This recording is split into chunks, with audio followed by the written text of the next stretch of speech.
afternoon, Professor. Good afternoon, Manikantan. Sir, we'll start the session in a couple of minutes. Sure, yeah.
Very good afternoon, Rajkumar ji. How are you? See you. Very nice to see you. Nice to see you too. Okay.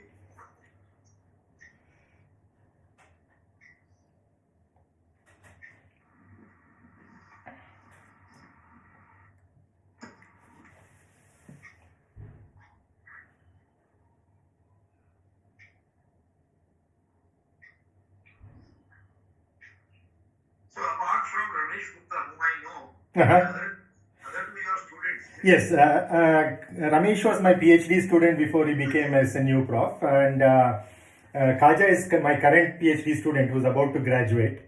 And Jebin, actually he's met you. Jebin Thomas is one of my project associates. Before he got in touch with me, he had gotten in touch with you and he had showcased some of his BTech and MTech projects at your lab on airships. I remember. Right. So he's been a long time collaborator too. Okay, very nice. Very good.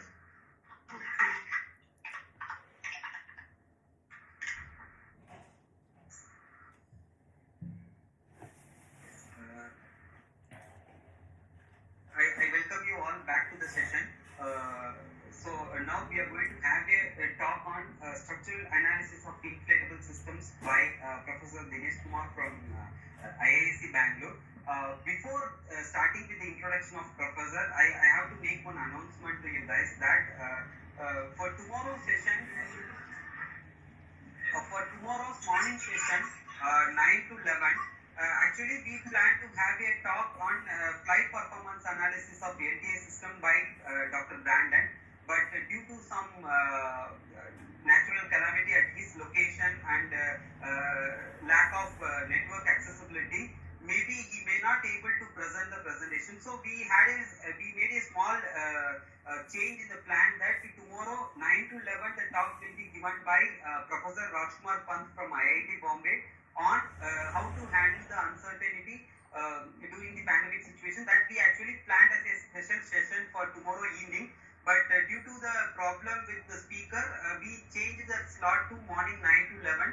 So I request all the participants to inform your colleagues and other members also to take part in this session. Thank you. So with this, I take the opportunity to introduce Professor Dinesh Kumar.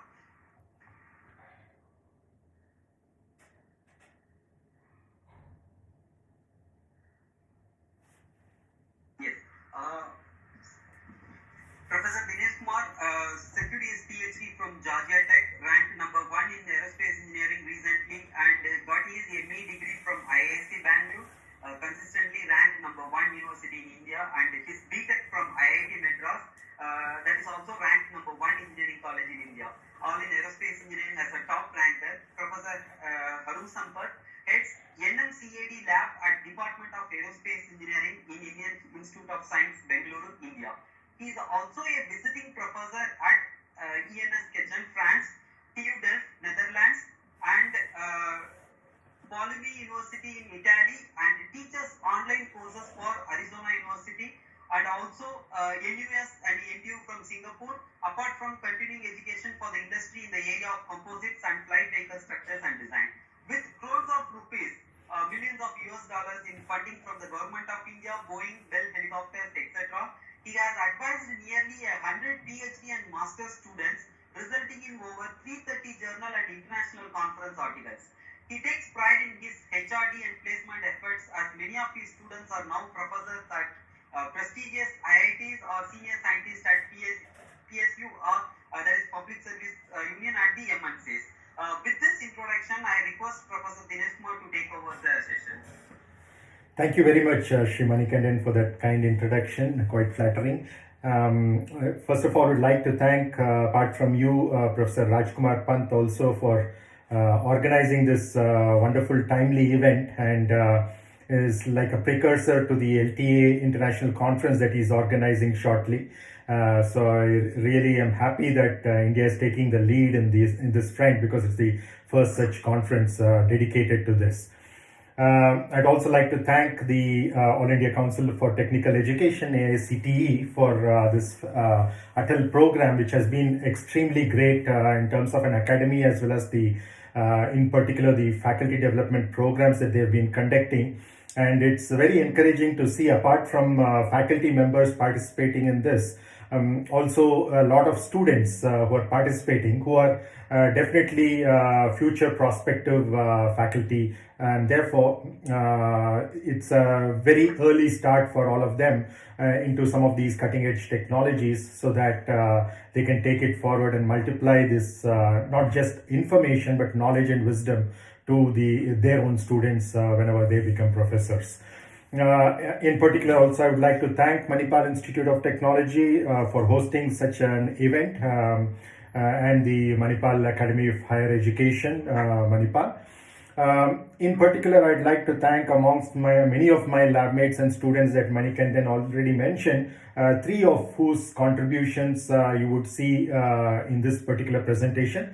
Predominantly, you would see the works of Shiv Nadar University professor by name Burelia Ramesh Gupta, who was my PhD student, one of my first PhD students, and one of my current PhD students who is about to graduate, Sheikh Bipari Mohammad Khaja Moinuddin, and also one of my long-term project associates, Jebin Thomas.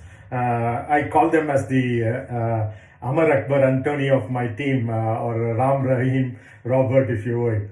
So these people have been really passionate about it, and many of them have been in touch with Professor Pant, and they have been greatly inspired by him. Who is not? I happened to attend the first talk in this series, in this program, and that was, of course, by Professor Pant on the introduction and overview of the LTA systems, and he made the job much easier for all the other 14 speakers following him, because he covered a lot of the important basics, and who else to speak of that than from the horse's mouth itself, the kind of pioneering work he's been doing for the last 2 decades. Other than that, two more talks prior to mine would also come in handy for me to jumpstart into what I would like to focus on, which is the topic of the this particular session, that is structural analysis of inflatable systems. So apart from Professor Pant's introduction and overview, because of which I will skip a lot of that, which I typically cover in such a talk, it also was good that his former PhD student and hopefully my prospective postdoctoral fellow, Dr. Mohammad Irfan Alam, would be talking, has already given you a talk on high altitude airships operating in the stratosphere, about 20 kilometers altitude. And the design and analysis of that is very significant, because we will now take a little more focus on certain materials which could potentially cater towards the realization of the stratospheric airship, which has been a dream for a long time, not only in India but around the world. And France, Japan, US and a few other countries have taken a lead, but India is not far behind, and there's a lot of interest in that as well.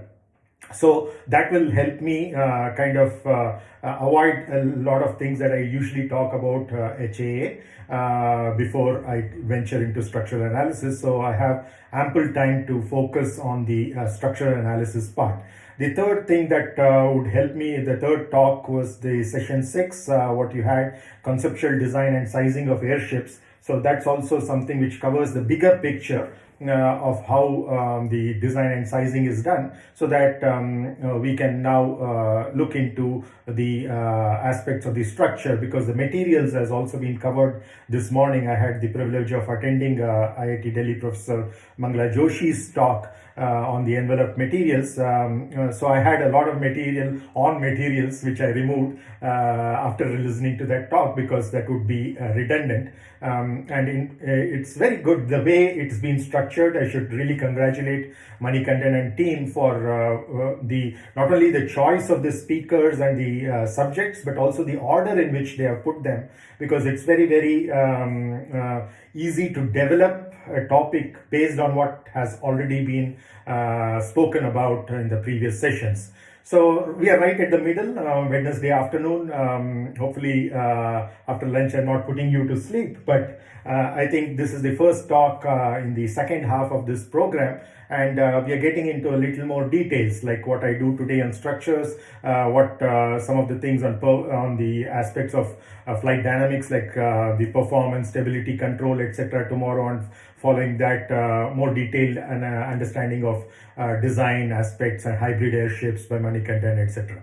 So in this context, the outline of my talk is like this, where I would like to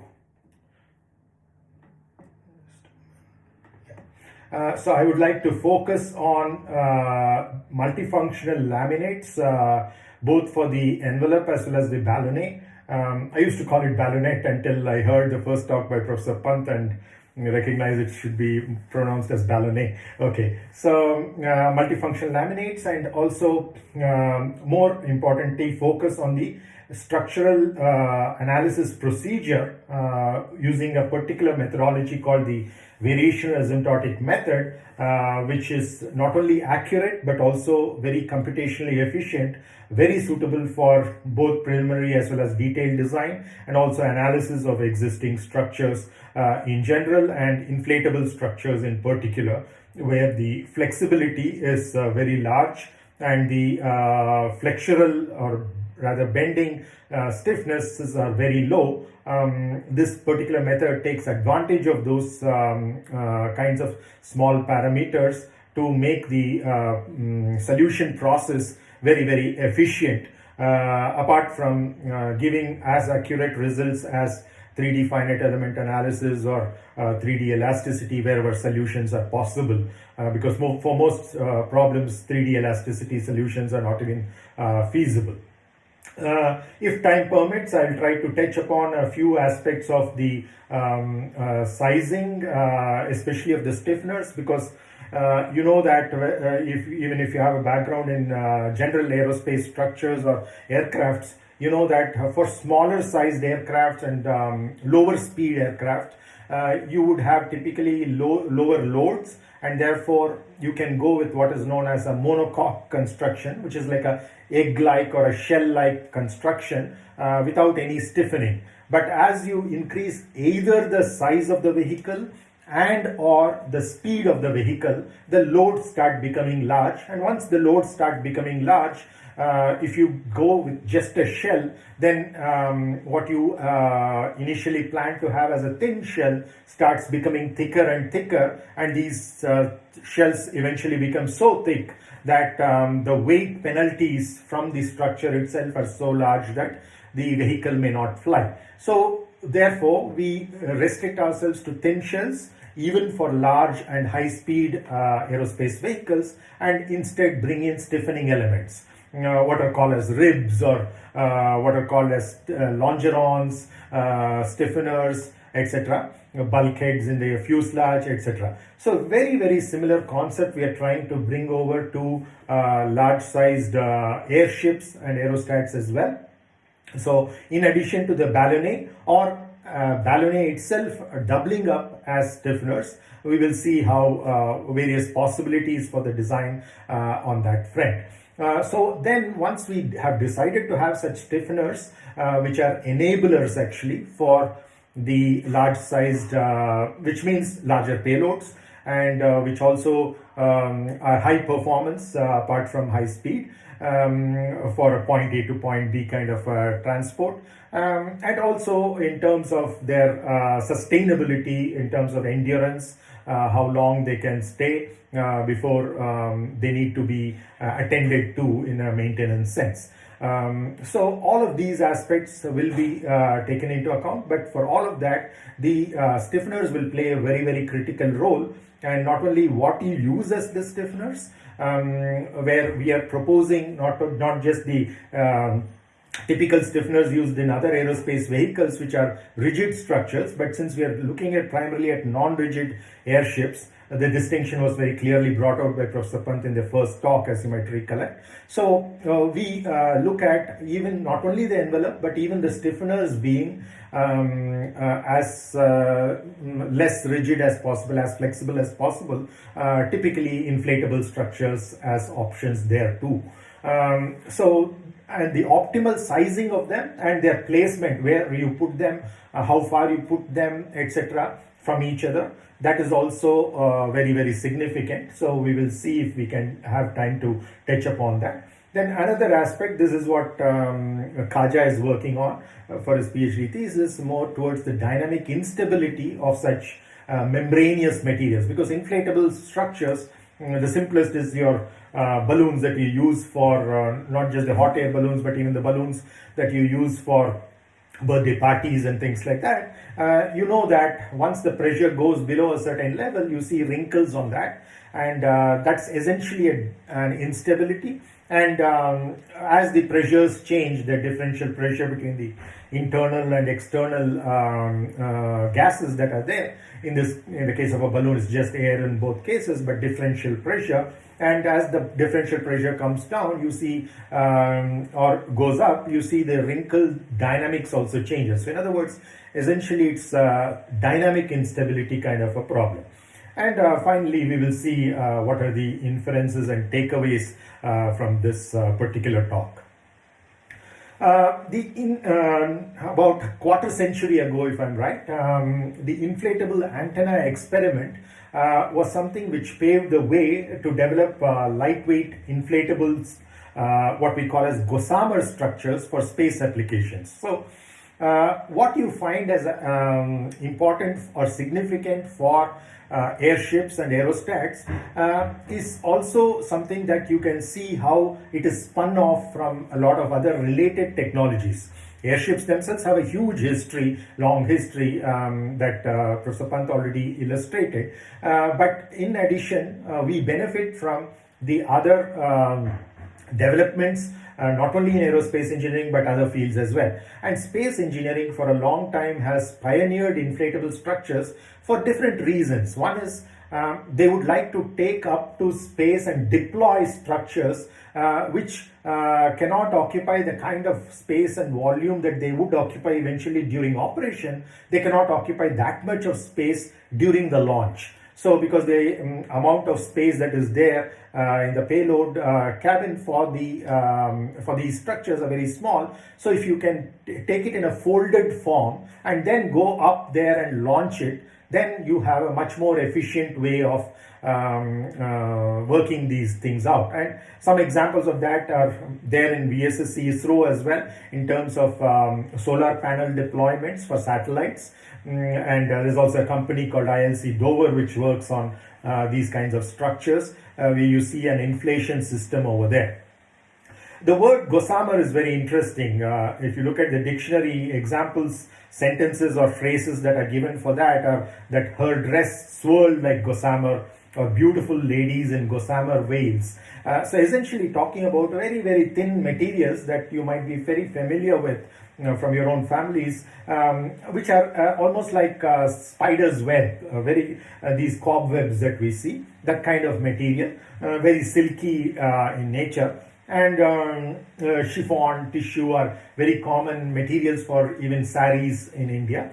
And these kinds of materials is what you see like almost like a membranous structure, and now you want to bring in that ability to hold gas, which means the permeability levels have to be low as well. Whereas most of the textile applications for human needs have been air breathing, where you would want the air to circulate across the fabric. Here the requirement is that it has to have minimal leakage. Ideally people talk about zero leakage, but that could never happen. But however less you can have, because of the periods involved, the endurance could be requirements could be of the order of months or even years in many situations, and therefore a little bit of leakage from the very microstructure of the materials that are involved in these inflatable applications are such that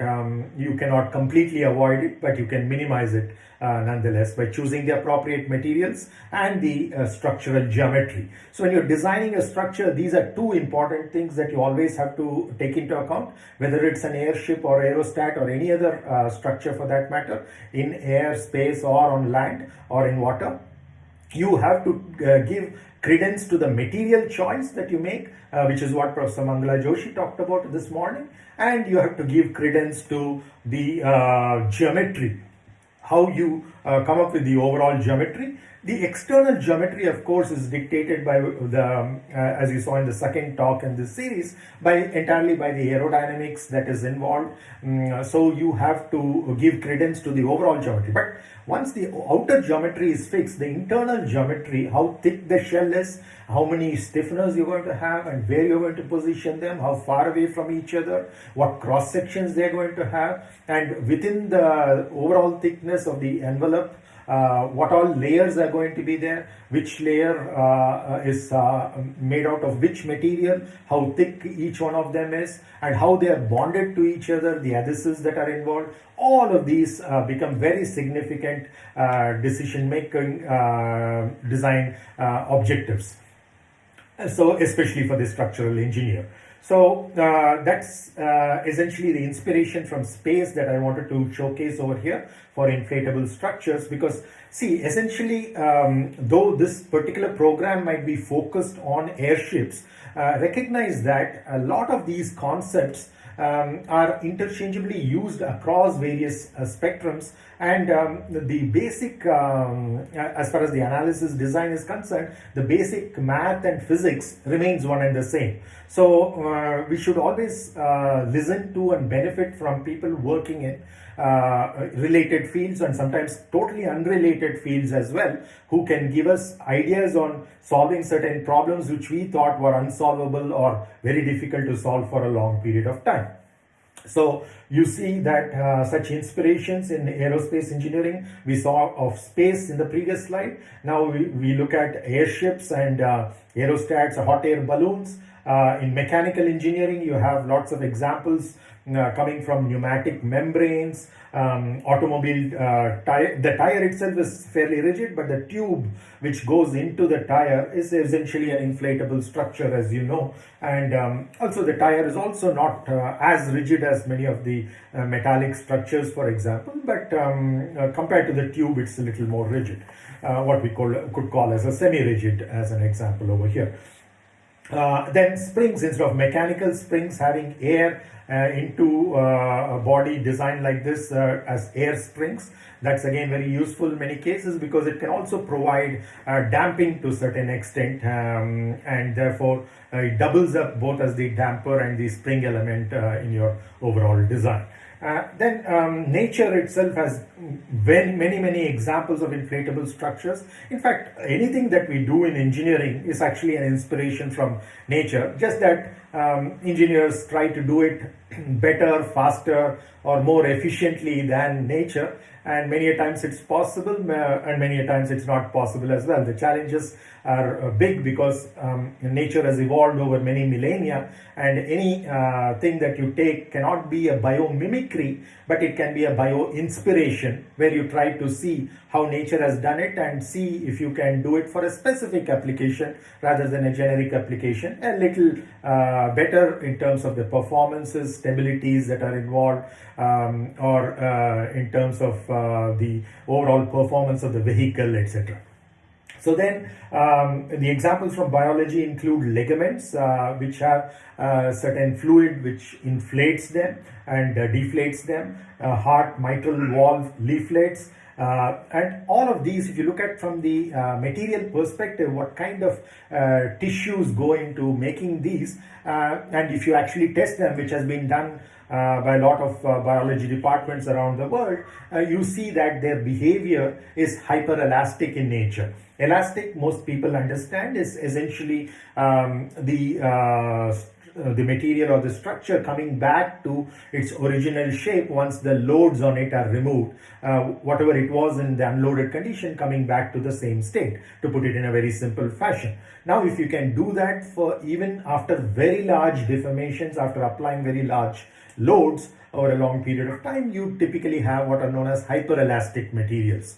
There can be elastic materials which, if subjected to load for a very long period of time, both mechanical and thermal, could undergo fatigue and or creep, and therefore can have reduction in performance over time. But predominantly in terms of the stiffness values, many of them tend to retain that, and that's what we call as hyperelastic.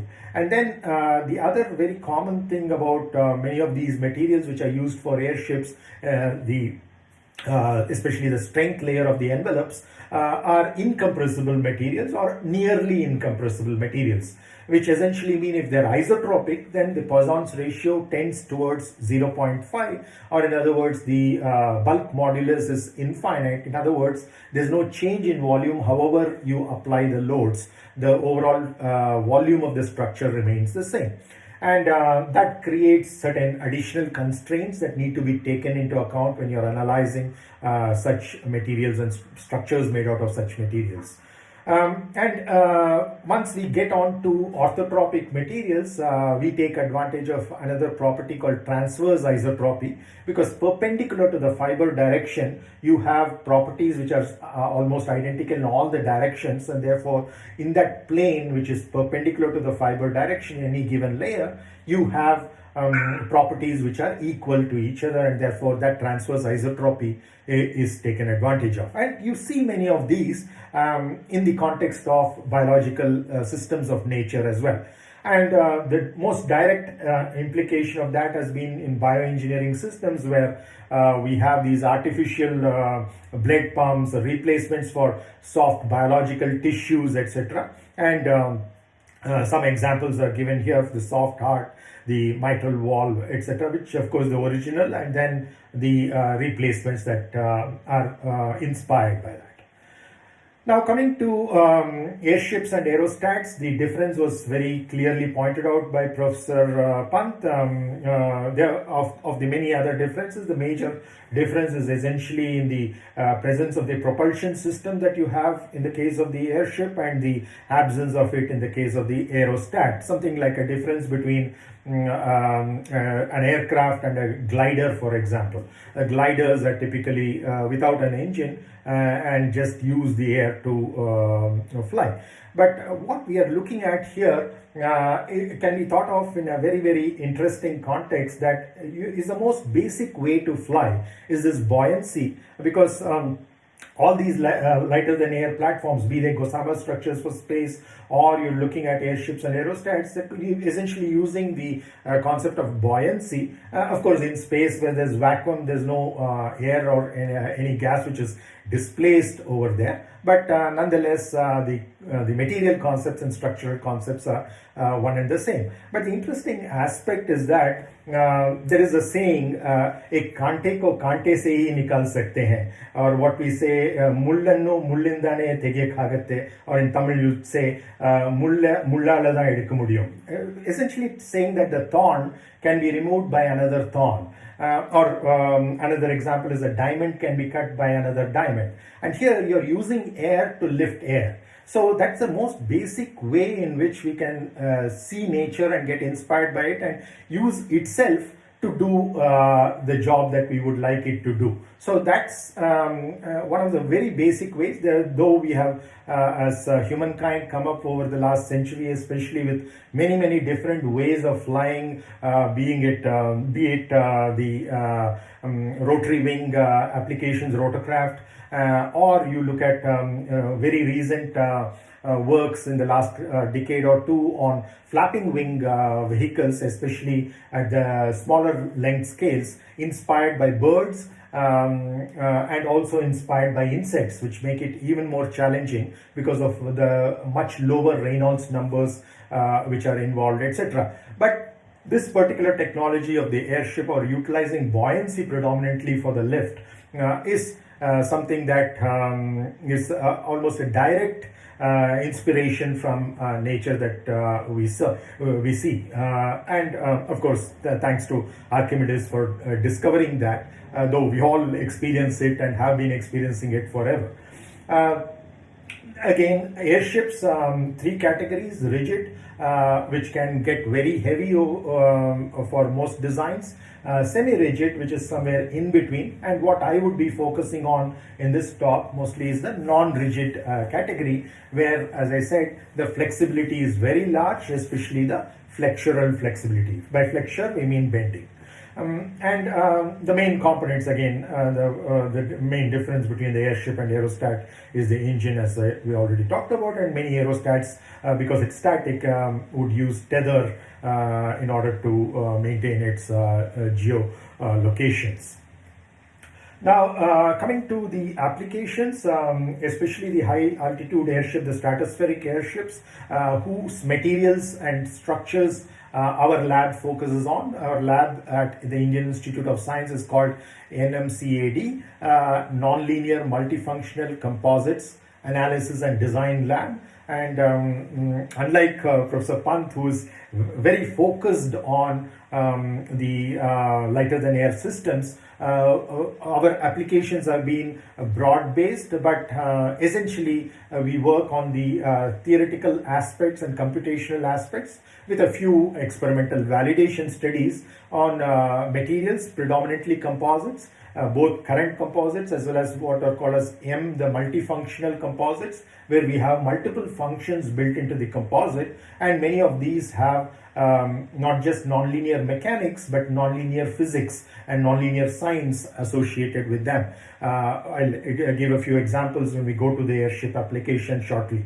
So we look at both the ways to analyze existing structures and to design new ones more efficiently, and kind of reducing the dependency on testing, because testing is a very long drawn, complex and expensive process. It can definitely not be done away with, but can we minimize that need for such testing using theory and computations? If we have enough reliability on these theories and computations, then to a large extent the optimization can be done theoretically, and only a few candidate cases need to be actually fabricated and tested as prototypes before the actual production takes up. So this not only brings up a reduction in the cost in terms of rupees, but more so, more importantly, the cost in terms of the time to market, to design, develop and market of any new vehicle or whatever that you're looking at, including airships and aerostats. The high altitude airship or the stratospheric airship operating in altitudes of 20 kilometers or so, as you would have heard from Dr. Alam's talk, is essentially like a poor man's satellite, a geostationary satellite at that.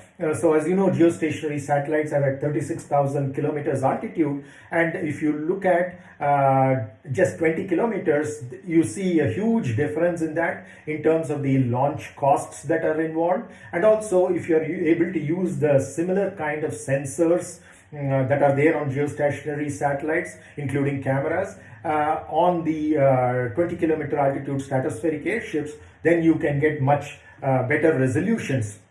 It's like smaller regions that you're looking at, but with a network of such HAAs, you can cover a very wide range of the area, surface area that you would like to give coverage to. And things like what happened on 26/11, unfortunately, in Mumbai, could probably be avoided, or the chances of that could be minimized once we have a network which can take care of not only the land region but also the nautical regions belonging to the country around the base that we have.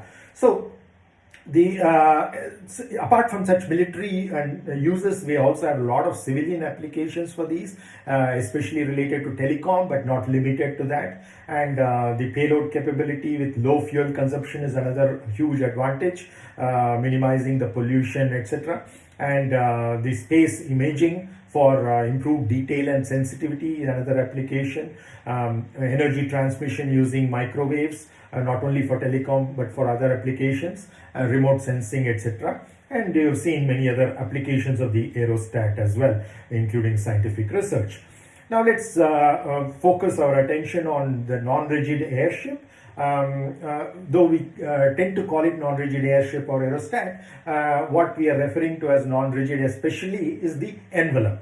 So the envelope material is highly flexible and therefore is easy to design, build as well as maintain. And most importantly, the reason why we go for such envelopes rather than rigid envelopes is that the weight penalties, especially for larger ones and where airships are required to travel at reasonably larger speeds compared to most other airships, then you do need to go in for non-rigid kind of envelopes, and there the weight penalty comes down drastically once you move even from semi-rigid to non-rigid, as is shown in many studies. And now coming to the functions, because we have to understand what are the functions which are required of the envelope before we can design it structurally.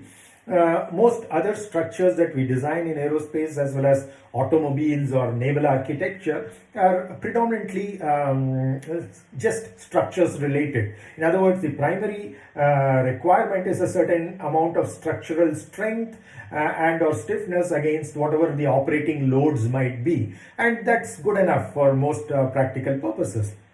But we know that in aerospace all aerospace vehicles, or for that matter in any moving vehicle, because there's a lot of innovation happening in F1 cars, racing cars, which are something which has spun off even to aerospace. Usually it's mostly aerospace technologies being spun off to automobiles, but in cutting edge applications like F1 racing, you see that there's a reverse spin-off also which is happening. But in most of those situations, what we are seeing is that the structural strength is the primary requirement, and the stiffness too, in various modes, be it in flexure, in torsion, in extension, compression, etc. And to some extent this is guaranteed by the material, but also the way you design the geometry, not the overall geometry, which, as I already mentioned, is dictated by the aerodynamicists or the teams of aerodynamicists. But as structures engineer, we can play around with the internal geometry in terms of how the structure is designed, both in a macro scale, the structure as a whole, the subcomponents, and also the material, because here when you're talking of composites, etc., we are designing not only the overall structure but also the materials as well, along with the overall vehicle design, and therefore that becomes very critical. But the most important thing that I would like to bring you our attention to is the airships, for the first time historically, have seen the need for a structure to provide additional functionality. See, most of the structures of vehicles are one that kind of protects, so that is already there to protect the whatever is within that structure, be it an aircraft, it protects whatever is inside the aircraft.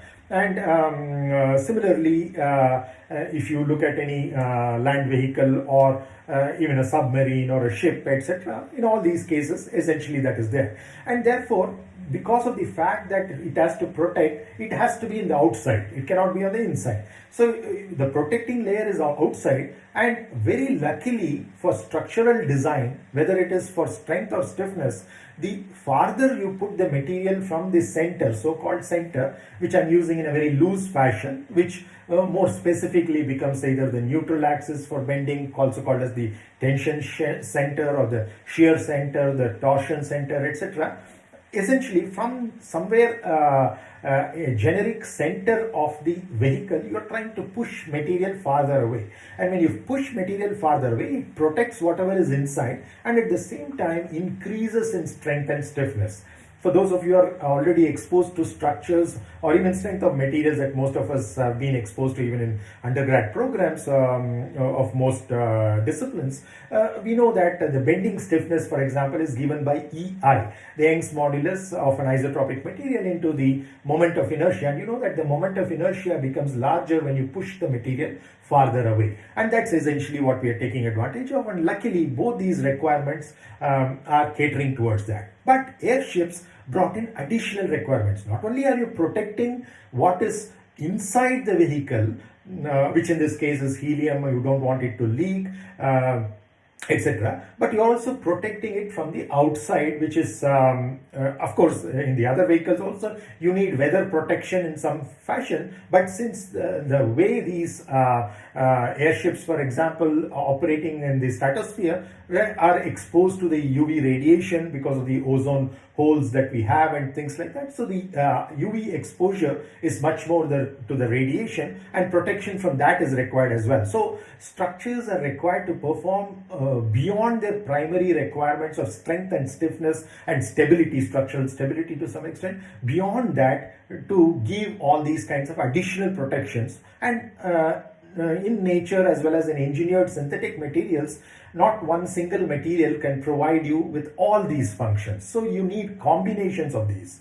And when you go for combinations of these, you end up with typically composites. And the smaller the length scale at which these multiple materials are mixed, the better they correlate with each other and better they perform functions. That's why you saw in Professor Joshi's talk this morning, you saw that the nano composites that she talked about, you have the reinforcements of a much smaller length scale, which can create much more difference compared to a larger length scale. One, of course, as you go on reducing the reinforcements size, dimension, in particular the diameter of a fiber or the size of a particle, you tend to reduce the defect density also. In other words, the number of defects that can be there per unit volume get reduced, and therefore the strengths and stiffnesses of bulk materials are very low. But from the same bulk material, when you draw a fiber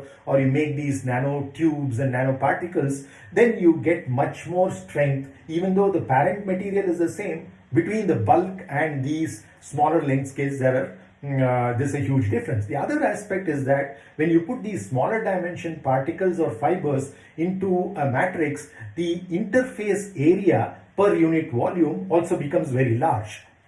And when you have large area of contact, the interface, that stress transfer can take place much more efficiently, and lower stresses are observed, and therefore the requirements of the so-called adhesive or the matrix itself are not as stringent as it would be otherwise. The other important thing, of course, is the low permeability levels which are required because of the requirement to contain whatever the lifting gas could be, hydrogen, helium, etc. And therefore, you would like to look at that feature as well, which sometimes is overlooked in many other vehicular designs. So therefore, in terms of the choice of the material, which already Professor Joshi covered, so I'm not going to the details of each material, but overall, there are certain requirements that you need of these materials. You could see, instead of having separate layers for doing each one of these tasks, could a lesser number of layers, may not be one layer, but instead of 3 or 4 layers, can you go for just 1 or 2? Because if one of the layers can double up as both of these. So that's essentially bringing in bifunctionality or trifunctionality, or what in general is called as multifunctionality for these materials. So that's where the primary function continues to remain structural, but you're trying to bring in these additional functionalities. Now, all airships will have these requirements, but in addition, if you want to make the airship very efficient and to perform certain tasks which are not possible with today's airship technology, then you need to go for even lighter weight materials and structures, and that is one way that is possible is by introducing multiple functionality into these materials and structures, and that's something that we will look at going forward. One is, for example, the ability to sense, the ability to actuate, the ability to harvest energy, the ability to store energy that has been harvested. And if you can build all of these into the structure, then you can enormously increase the performance. And there's a lot of work that is going on around the world, and in particular in our lab as well, towards these ends. And as we already know, because for all aerospace structures this is important, even more so for the airship. And this is a unique requirement.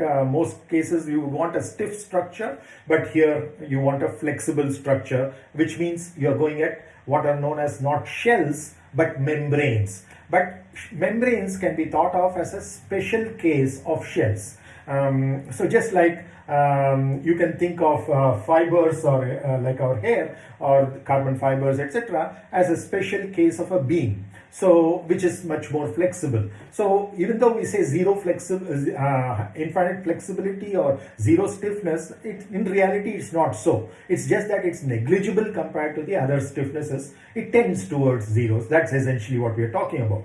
Can we design structures like that? Obviously we are doing it already, but can we take advantage of these things in the modeling so that we can have a much more efficient modeling? The computational times can come down drastically for such membranous structures compared to analyzing a shell-like structure where the bending stiffness is also large.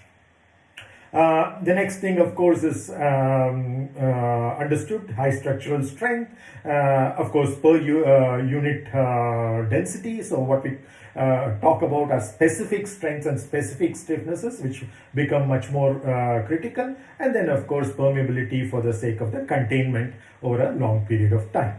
And I'll very quickly skip through this. Already the Hindenburg disaster, Zeppelin, this particular 1936 event was talked about, and the unfortunate stoppage or pause that it had in the development of such LTA systems. But over time, again, there has been enormous renewed interest in many countries. You see the High Sentinel, the HALE-D, the SPF airship, etc. in Japan. And this particular thing probably would give you some interesting insight into what is there in the inner structure. Apart from these catenary curtains, which are typically used to hold the gondola or the payload, but also in a sense, the catenary curtains are also like some kind of internal stiffeners.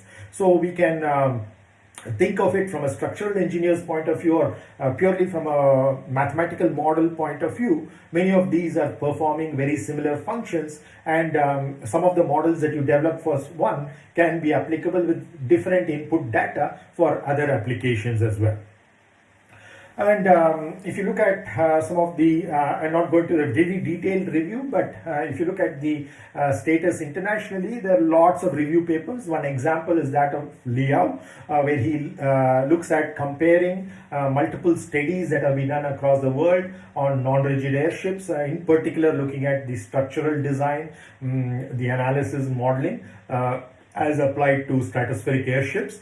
There's a group by Chen where they look at the structural analysis of airships and they come up with empirical expressions. As you know, there are a lot of these thumb rules which exist because a lot of these things are understood very well at a medium length scale.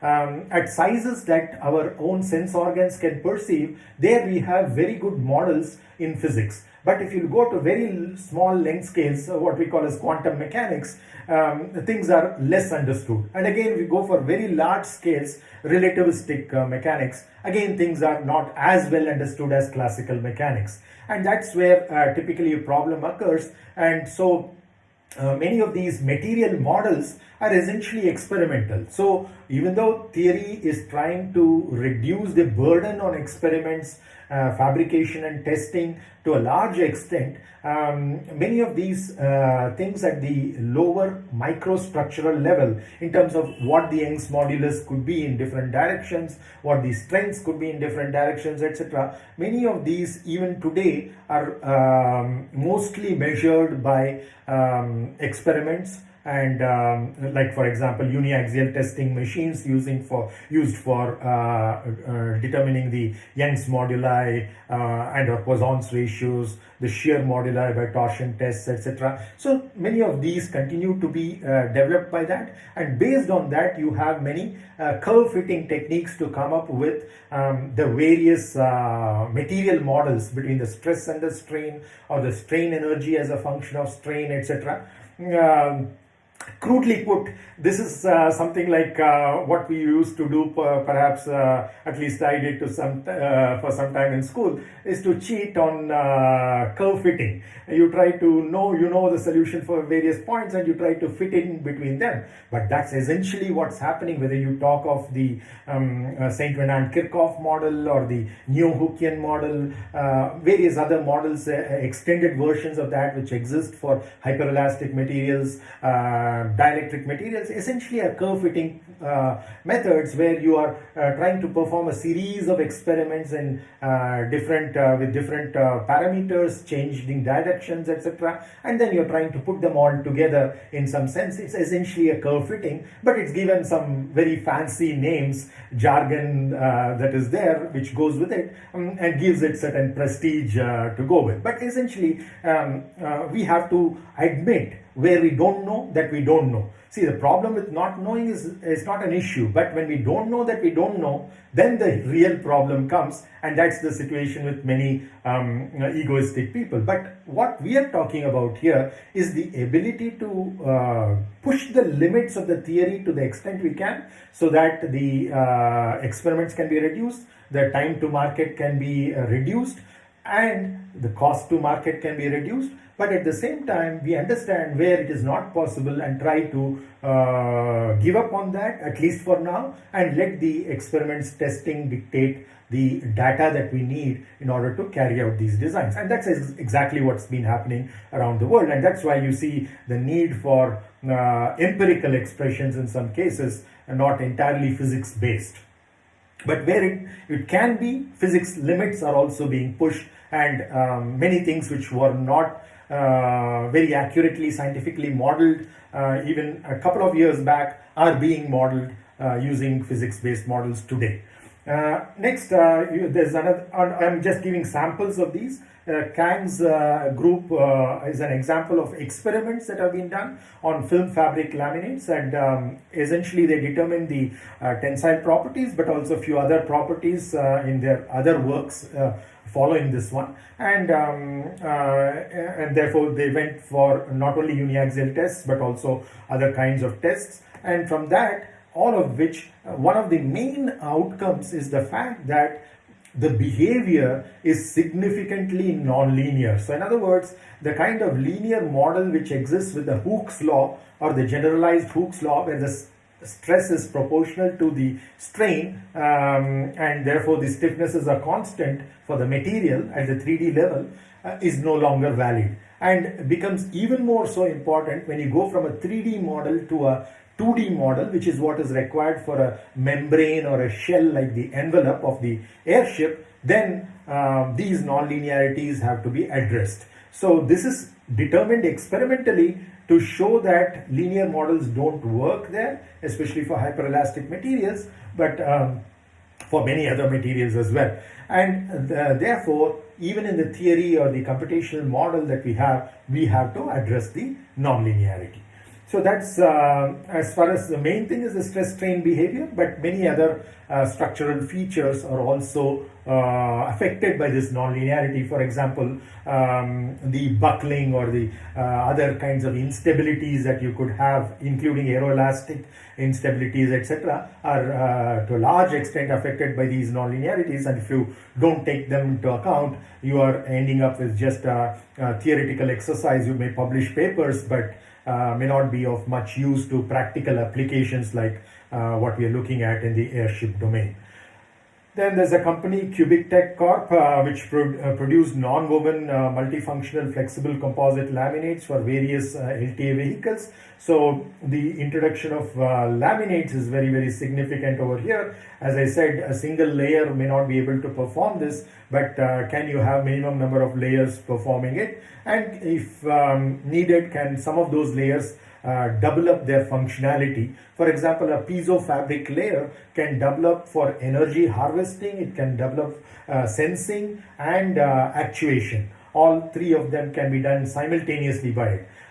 So something like that, if we can bring in terms of the typical layers that are already being used, like the silicon rubber or the various polymers that are used, can be built in additional functionality by, say, some nanoparticle disbursement in them, etc. So a lot of attention is being given towards that across universities and many research labs of industries as well. The Indian scenario has already been covered in detail by Professor Pant, but I would like to say, apart from the first two, that is the PAD program at IIT Bombay and the DRDO lab, ADRD at Agra, which are dedicated and completely focused on such LTA systems. The others are all like me as well, another example where we are looking at various applications, of which LTA is one of them.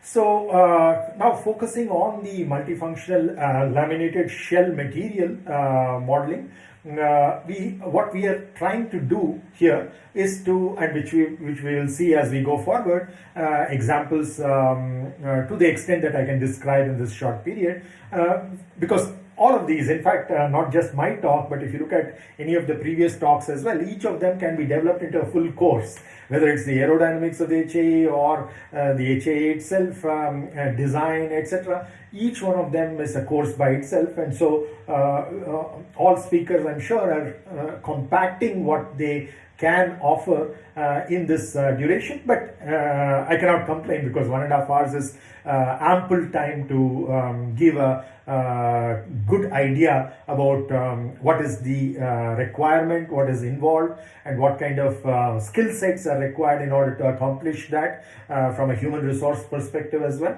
So all of these can actually be conveyed quite efficiently during this duration.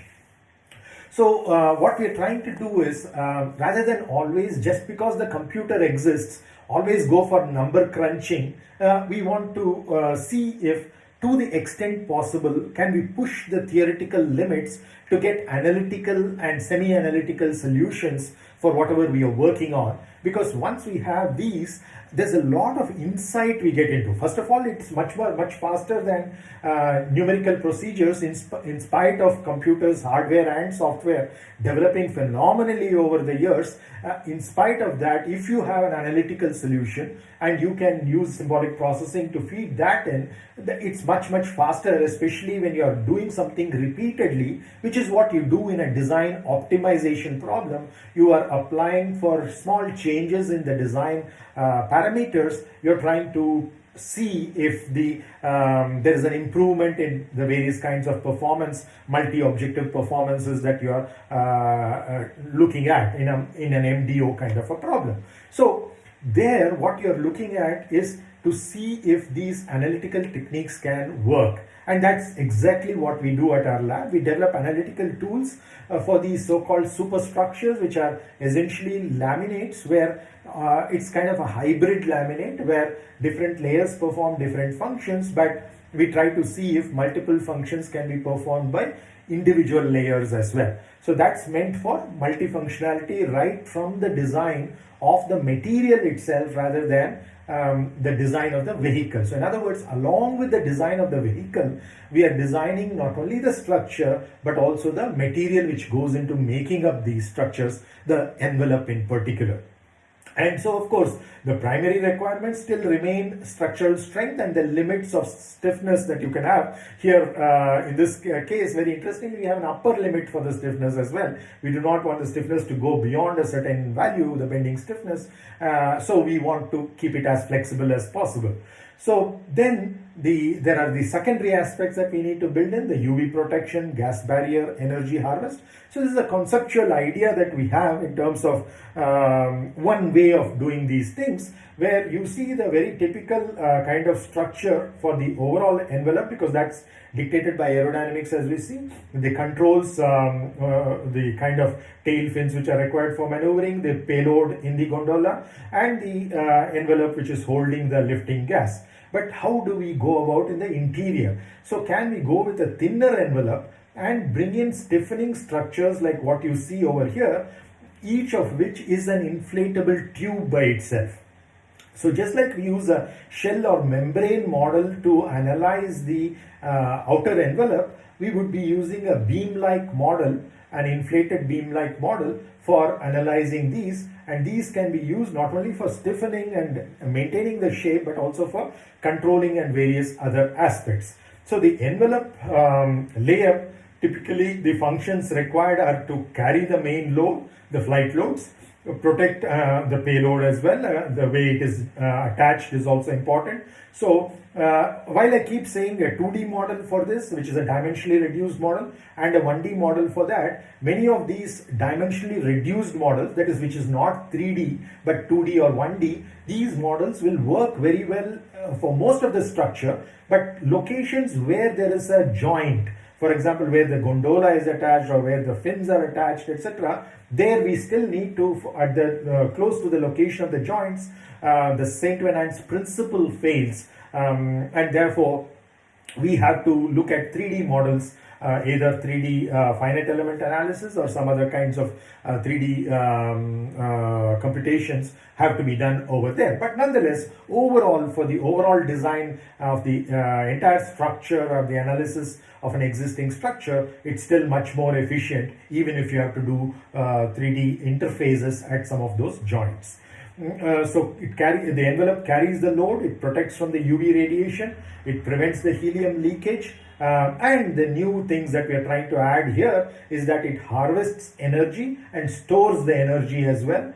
We'll see how that is done shortly. It's flexible over a wide range of temperatures, because the operating temperature in the environment as well as the temperature of the gas inside could undergo changes over a long period of time, and therefore the temperature gradients or thermal gradients that exist have to be considered as well when the loads are considered. It's not just the mechanical loads but also the thermal loads which come because of that. Then of course, it has to be lightweight to generate the adequate lift through buoyancy. And then when we're talking about the material layers over here, we're apart from the regular layers, the new ones that we are adding here are the silicon PIN junction based solar cell fabric. Now, solar cell photovoltaic technologies have also been improving tremendously, and some of these not commercially available but all at the research scale are things that people are looking at from a fabric point of view, a little more flexible than the usual photovoltaic cells. So can we incorporate some of them is one of the things we are looking at. Glass fiber based thermoelectric generator fabric. So again, it's not just the light which is available for us for free, but also the heat, the difference in temperatures that are available to us for free. Can we tap that to harvest some of the energy? And then of course we have to store this energy, because as soon as you harvest it, you may not be able to utilize it. You have to store it and then see if you can utilize it later when it is needed and where it is needed to be supplied there, probably for the payloads in the gondola, etc. And the other thing is, of course, the third multifunctional layer that we're talking about here is a lead-free piezo fabric. Traditionally, the piezo ceramics have been very heavy, the density has been large, but now PVDF films and inspired by that, a lot of new technologies where you have piezo fibers in a composite, which is much more flexible matrix, and there you can see you can use it for harnessing the vibrational energies. You can use it for sensing, you can use it for actuation for certain minor controls, and in particular Kaja's work on warping and wrinkling, you would see that a lot of these wrinkles which are undesirable can be either minimized or even avoided completely to some extent. So then we see this, the traditional layers of helium protection, of course, there, and the woven fabric for the strength layer. But here it's a question of seeing if some of these layers are not separate layers but can be combined into a single layer. So that's essentially the approach that has been there by having this multifunctionality built in at lower length scales than at a layer level or a ply level. So then this is the inner skeletal structure that you see over here, and this is a tubular network that you could have, an inflatable tubular stiffener network which enhances the strength, stiffness, stability as well as the controllability of the overall vehicle, and it's spaced adequately to limit the wrinkles on the envelope. It also stores the electrical energy depending upon what material it is made out of, in this case as I showed over here. And then it prevents, of course, the leakage. In this case, if it's a replacement for a ballonet, for example, it could be not necessarily helium, but it could be a heavier gas like air itself, which can be let in and let out, deflated and inflated, etc. So a lot of thought needs to be given towards the overall design using such a structure. But this is the concept that I'm talking about over here. So then you have the UV protection layer, the energy harvest layer, the woven fabric for the strength, and again the helium protection layer for the envelope. Then the sample applications, of course, as Professor Pants often says, it's only the imagination is the limit. So now there's a very small pilot project that Ramesh is doing at Shiv Nadar University. It's an ARDV project where he's looking at just 4 layers over here, One's an adhesive layer, a strength layer, adhesive layer, and again the gas retention layer, which is very typical to what you would see in any kind of regular conventional envelope. And then of course the protection layer tilde. So the total of, if you include the adhesive layers, it's 5. Without them, it's basically 3. Now the question is, in some of them, can you build in that multifunctionality of energy harvesting, energy storage, to make even more challenging applications like the high altitude applications, long endurance applications, what we call as HALE, or MAHE, even medium altitude, long endurance kind of applications. Can some of these novel materials make the realization of these much quicker and probably enhance the performance levels of already existing demonstrators. So here we are looking at an asymptotically accurate nonlinear model for multifunctional materials and structures which are essentially made out of that film fabric, eventually for the stratospheric applications, stratospheric airships. These are just sample names that are mentioned. A much more comprehensive listing was given by Professor Mangala Joshi, so I'll not go into the details of that. But these are some examples of candidate materials. There are, of course, much better layers, much better materials for this as well. We're talking of M5, for example. Hopefully it will be commercially available soon. So things like that. Now, coming to the model itself, as I said, the overall shell, the envelope is modeled as a shell or membrane, but the network that you have is essentially a stiffening network, but depending on the way it is designed, it can substitute for the aft and rear ballonets that are typically there for deflating and inflating. Maybe this can double up, but even otherwise, for the structural purpose to thin down the overall envelope and therefore reduce the overall weight, this kind of a stiffening structure is very, very significant. So the sizing includes the thickness of this tube wall and the diameter of the tube wall, apart from the positioning of that in various directions. As far as this surface is concerned, on this surface you're trying to put it in orthogonal directions over that surface. And of course it can double up for operational control by pressure variations within this network, which need not be fully networked in terms of the air within it. It can be disconnected at certain locations in terms of the air flow, and therefore it can be used in a differential sense also. And this will help not only during the operation for various pitch, roll and yaw controls, but also the ease of folding as well and unfolding it, especially for airships which are very large. Now coming to the dimensionally reducible structures, this is what we really have to take advantage of. Otherwise, the computational process is almost as expensive, both in the rupee cost as well as the time cost.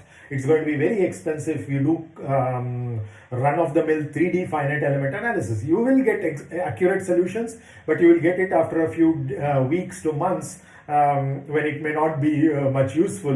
You might as well do a testing or experiment. So, is it possible to get as much accuracy as a 3D model by using a dimensionally reduced model, by which we mean either a 1D model for those tubular kind of structures that I just showed you on the previous slide, or for the envelope in terms of a 2D model, which could be a plate or a shell, or it could be membranous structures. Here I am showing everything in a straight fashion just for simplicity, but what we take into account in our actual models are the initial curvature of these beams. So in other words,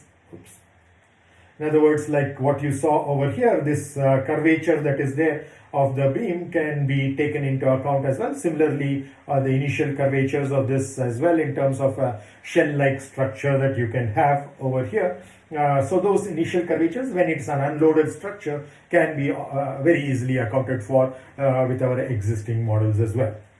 But this is because I will be very frequently using this term dimensionally reduced or dimensional reduction or dimensionally reducible, etc. It's very important to see that in nature everything is 3D, but we are seeing if you can have once you go from a 3D to a lower D model, 1D or 2D, you are going to have loss in accuracy. But can you minimize that loss of accuracy? For all engineering purposes, it doesn't matter. But the huge amount of computational savings we are going to get by doing that can make many hitherto infeasible computational designs feasible, especially when you're doing MDO. That becomes very, very critical. So then, what are the objectives that we have here? The analytical development of a 2D nonlinear constitutive law for the case of the envelope, which is involving not only the mechanical aspects, because the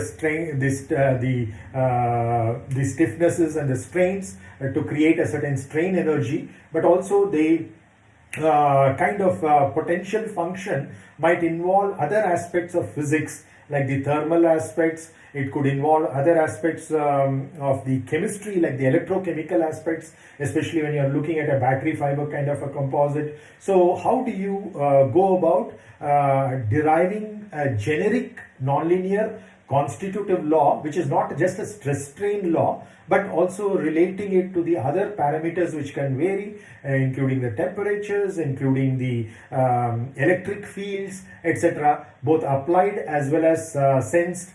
All of these are interrelated with each other depending upon the specific kinds of materials used, and all of that can be brought into very beautifully into an analytical solution. That's the real punch of this whole thing, because not only is it fast, but it also gives us a lot of insight into the physics and science of how these materials and structures behave, and that helps us to take a lot of the design decisions.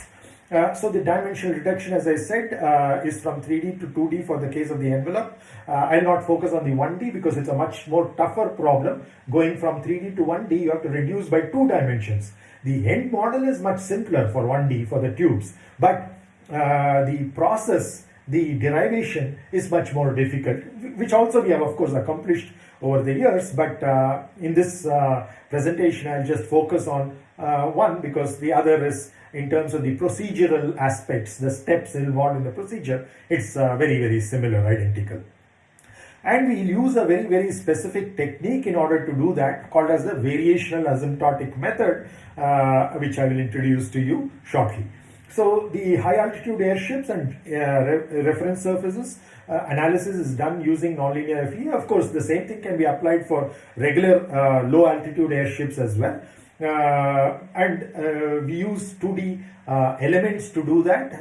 If the structure and geometry is very complicated, through the thickness analysis, that is just going from the 3D to 2D model, that is analytical, but eventually the 2D analysis that has to be done for the overall envelope, in most cases has to be a 2D finite element analysis, but even that is much faster than the 3D finite element analysis, as anybody would imagine, because of the huge reduction in the number of degrees of freedom.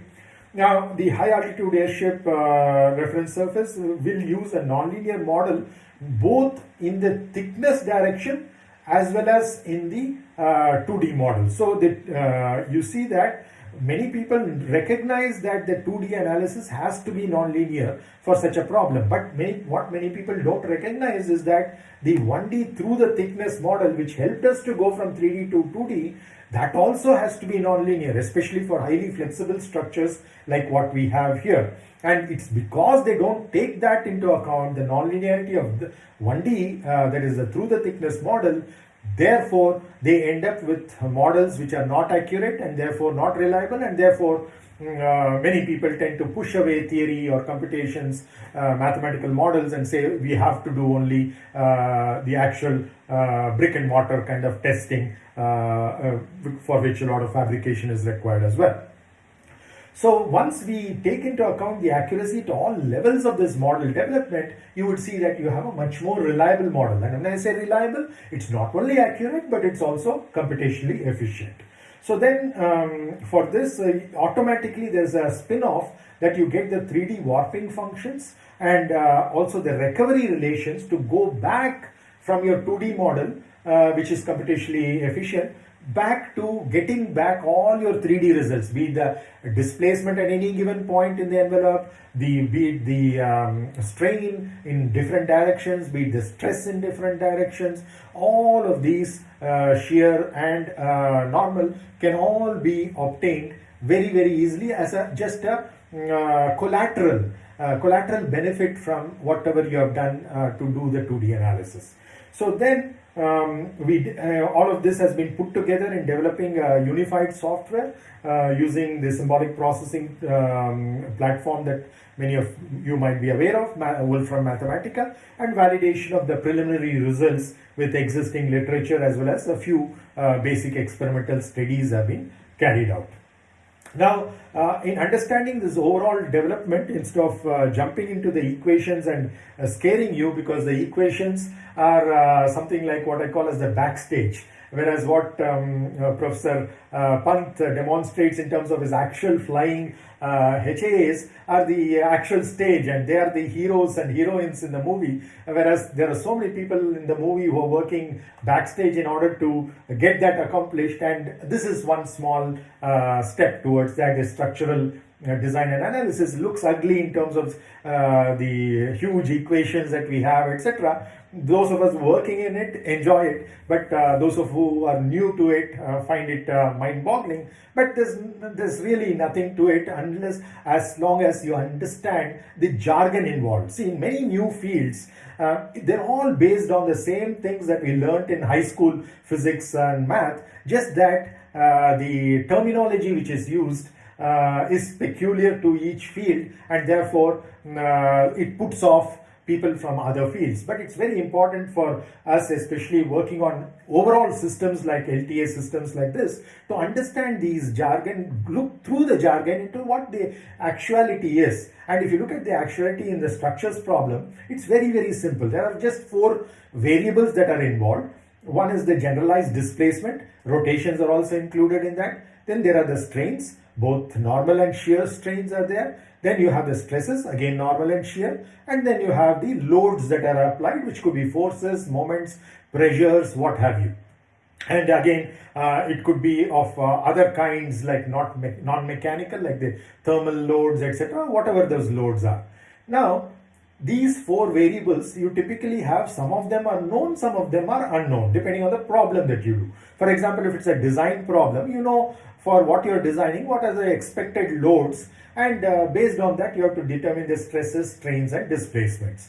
Similarly, if you have an already existing structure on whom you have some strain gauges, etc., you have measured the strains from which you can see if you can get the displacement, stresses, and forces. So depending on the kind of problem, design, analysis, etc., you would have some of these quantities, these blue background quantities, as knowns, some of them as unknowns. So in order to solve for the unknowns in terms of the knowns, you need equations. And that's where these green background quantities come in. The displacements and strains are related to each other by what are known as kinematics. The strain and stress are related to each other by constitutive law. The stresses and the loads are related by equilibrium equations. Now, these can be at the 3-dimensional level, which is basically material properties as far as constitutive law is concerned, the geometry as far as the kinematics are concerned, and nature's laws as far as the equilibrium equations are concerned. But even when you dimensionally reduce it to envelopes, the airship envelopes shell problem or membrane problem, or for that matter, the tubular beam that I'm talking about in terms of a one-dimensional problem, a beam problem, in all these cases, this particular simplification of the terminology that I'm talking about is valid even for 2D and 1D, not only for 3D. Just that things get a little complicated. In a 3D model, constitutive law will depend only on the material properties. But in a 2D or a 1D model, the constitutive law will depend on the geometry also. Some of the other things seep in because you're integrating over a cross section of a beam, or you're integrating over the thickness of a shell or membrane. Therefore, some of the geometric aspects come into picture in the constitutive law as well. The dimensionally reduced constitutive law, 2D constitutive law for a shell or a 1D constitutive law for a beam.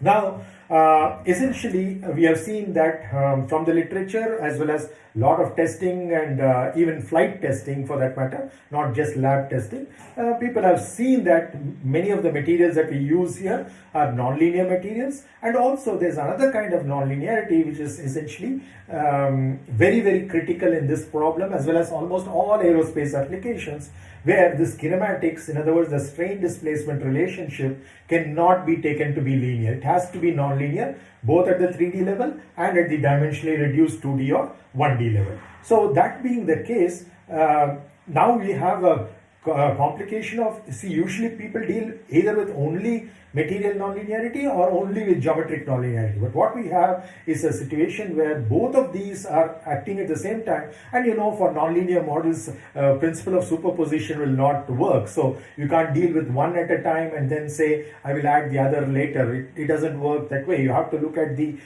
problem as a whole because these nonlinearities interact with each other in a very non-trivial way, non-classical way. And therefore, it's essential that you look at the fundamental quantities and nonlinearities from that point of view.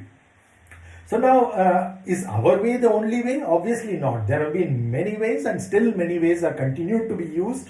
And for example, the conventional approaches in the industry has a combination of many things. One is, of course, the simplest that you can have, which is like the textbook kind of formula that you study in strength of materials at your basic undergrad engineering, and there. That could be good enough for preliminary sizing, the preliminary stage of design, but it's not well proven, especially for composites, as well as it is done for the isotropic materials, and therefore many people are giving that up over a period of time. And most industries use the finite element analysis, and many of them use the 3D finite element analysis because it's very accurate. But the problem with it, as I've already said, is that it is computationally expensive, which means not only the investment in rupees, but also in terms of time, which is much more critical. Then coming to the testing, again, a large number of tests are needed to justify the acceptance of any new material or fab tech. This is not only from the point of view of the users, but also the certifying agencies. There are a lot of certification requirements based on which some of these tests are mandatory. You have to, even if you say that you have a great theory, you cannot avoid it. But what the theory can help do is to come up with optimal designs, and therefore the number of experiments that you would have to do could be as minimal as is required to meet the certifying requirements. So that's the objective towards which this overall philosophy is moving. And there's no standard well-proven testing methods for out-of-plane properties of the composites. So that's not as well understood as the in-plane properties. Again, from the testing point of view, but from a theoretical point of view, we have a good hold over that. And there are ways of working around this and trying to get it as well. I'll not go into the details of that. Now, to avoid these huge time investments and increased project cost, many researchers around the world are trying to develop accurate analytical and numerical methods, and to do it efficiently also, we use this particular technique called the variational asymptotic method. Now, this technique was proposed by a Russian professor who is currently in the US. At that time, he was still working in Russia in 1979 for shell analysis. Later, it was extended in early 1980s to beam analysis as well. It's an entirely mathematical methodology which can be applied to any science or engineering problem where you have a calculus of variation kind of formulation, where you have an objective function that needs to be either maximized or minimized subject to various kinds of constraints. This is a very efficient way of doing that and still getting accurate results, especially when in engineering problems we can always identify certain small parameters that are there in the very problem definition. For example, if you look at our envelope, the height or thickness of the envelope is very small compared to the dimensions along its surface. There are two dimensions along its surface, and both those dimensions, be the diameter or the length of the airship, are much larger compared to the thickness of the envelope, in spite of the multiple layers that are there in it. Similarly, the initial radius of curvature in the fully blown up, of course, when it is folded, you see at the folds the radius of curvature can become very small. In other words, the curvature is very large. But once it is blown up, you see that except for certain regions where there are joints, for example, where the fins are attached to the envelope, etc., there you can have large curvatures, but for most part the thickness is small compared to the radius of curvature or radii of curvature as well. And the other thing is, these are geometric small parameters. From the very geometry, just by looking at the geometry of the structure that you're dealing with, you know these are small parameters. In addition, there are certain physically small parameters, and those include the maximum strains that these materials can go up to. See, if you're looking at metals, etc., the strains are very small. It is typically of the order of, let's say, a few percentage, 4%, 5%, etc. But when you're talking of these kinds of materials, many of these can go for 20%, 30%, even 100%, etc. So there is a range of category of models that we develop depending upon what order of magnitude these strains are. And that's why you see for these I've used two less than signs to say that it's very much less than, whereas here I'm using only one less than sign to say that yes, for many materials like that it's less than 1 in the operating strains, but it's not very small compared to 1. It could be of the order of 0.2, 0.3, etc. in typical operations, and therefore what we will consider as a small parameter are the squares of these strains. The failure strain squared is a small parameter compared to unity. And similarly, there are stiffness ratios, because we have multiple layers. So some layers might have very low stiffness compared to the other layers in different directions. So we can use those stiffness ratios also. Those are also physical small parameters, all coming from the very problem definition, the choice of materials that you have, etc. And first of all, the problem should be variation in nature, or at least a weak form should exist where you can fit in a variational form to the problem. And most engineering problems fall in this particular category, including ours of analyzing the tubular network, or for that matter the envelope. Now, right tool, VAM happens to be the right tool for building accurate models for such dimensionally reducible structures, the 2D shells or membranes, as well as the 1D beams. And it's combined nonlinear analysis, as I already mentioned, which is a requirement that the strain displacement is nonlinear, as well as the stress-strain relationship is also nonlinear, and both of these are accounted for very easily in this particular approach.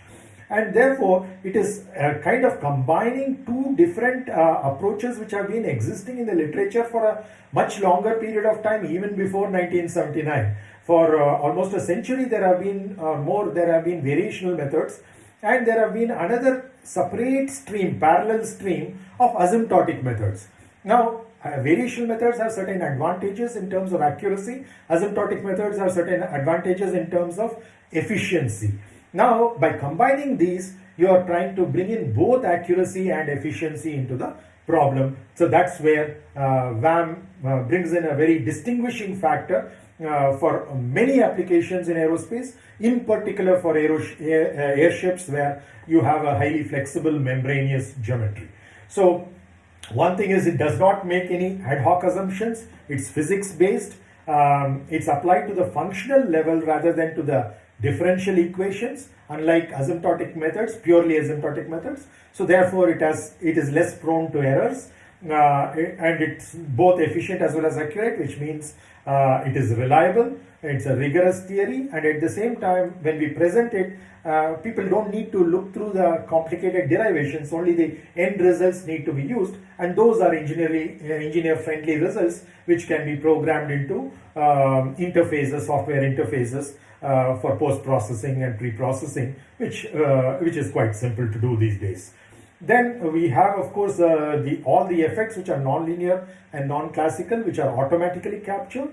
and where to the extent possible for kind of geometries that are there in the airship, a lot of them are amenable to analytical closed forms, but closer to the joints, etc., we need to go for a numerical approach over there, and there even the 2D 1D model will fail, and you have to go for the 3D model.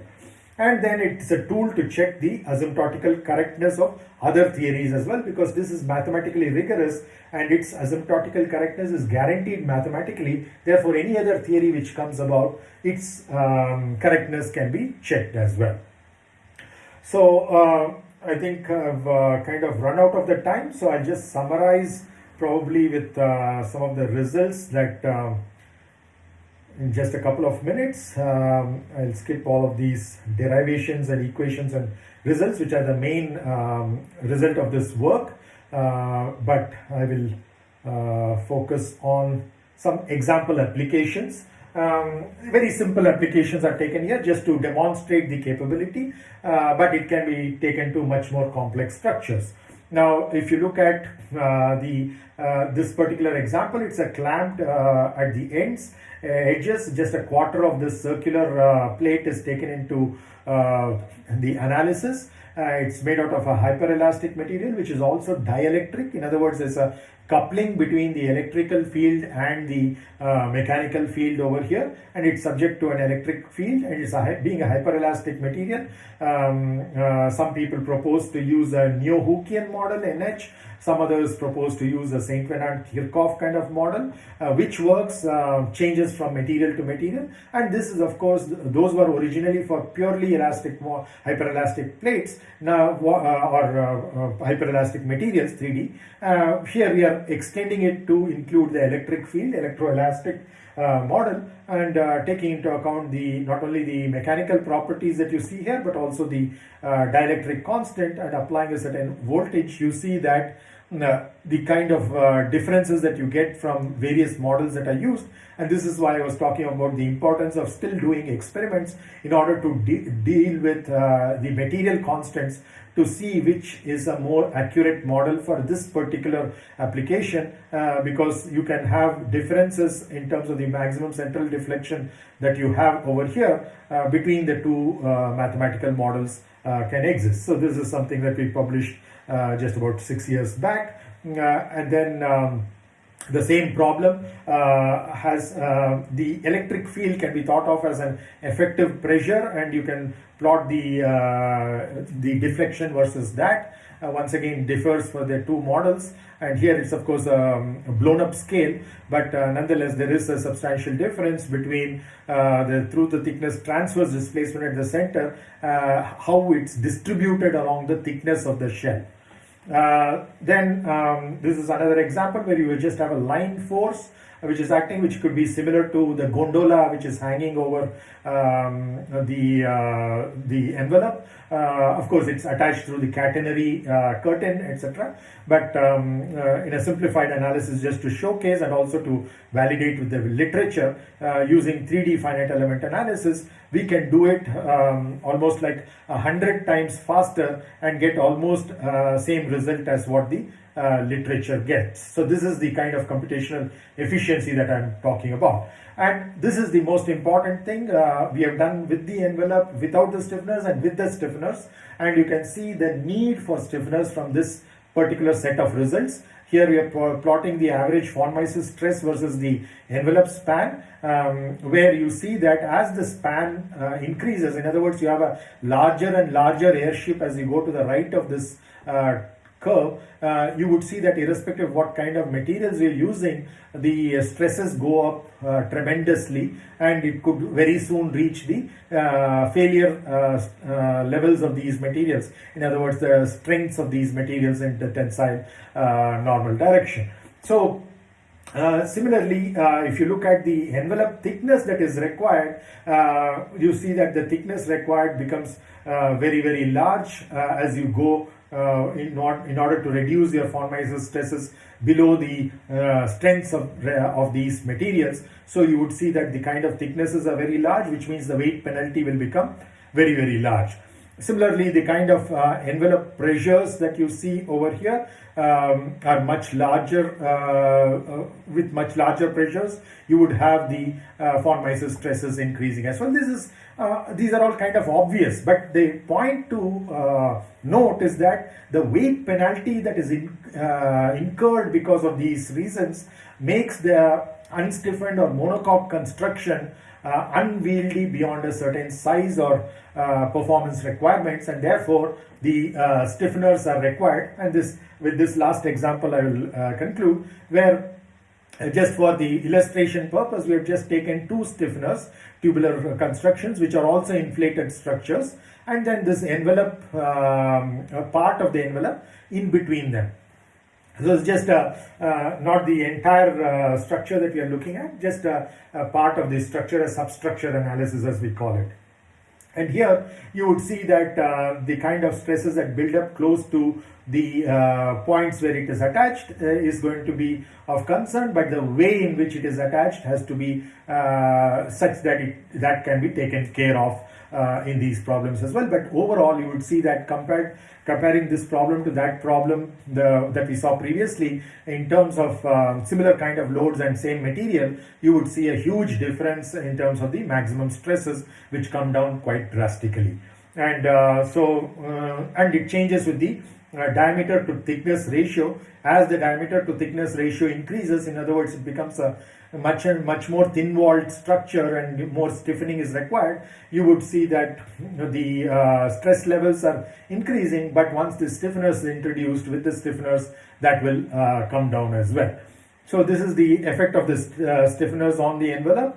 As we see, the overall summary that you see over here, for a 150 meter span airship attached with the stiffeners, there's an 80% reduction in the inflation pressure, which leads to 60% savings in the material, and which results in a 52% increase in the total payload capacity. So these are just back of the envelope kind of calculations for idealized geometries, but the orders of magnitude of these reductions will be similar even in the realistic cases. So with this, I'll rest my case and would be very happy to take questions, suggestions, comments from all of you in the audience. Thank you.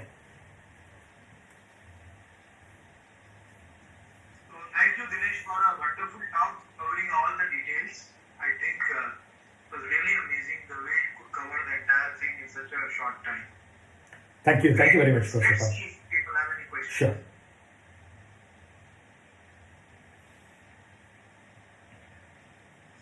Okay, audience, the floor is open for questions.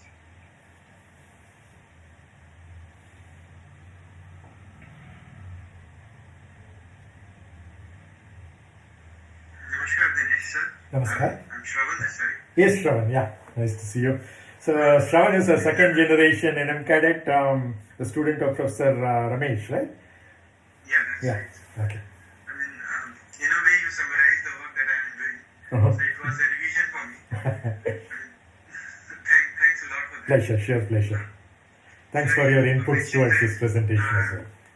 Wherever there are joints, for example, in the case of airship envelope, if you have got fins over the airship envelope, then the 2D analysis will not work. That is, the Saint-Bernard principle does not work over there. Right. So I just want to know, what may be the reasons for that? Yeah, okay, good question, very good question.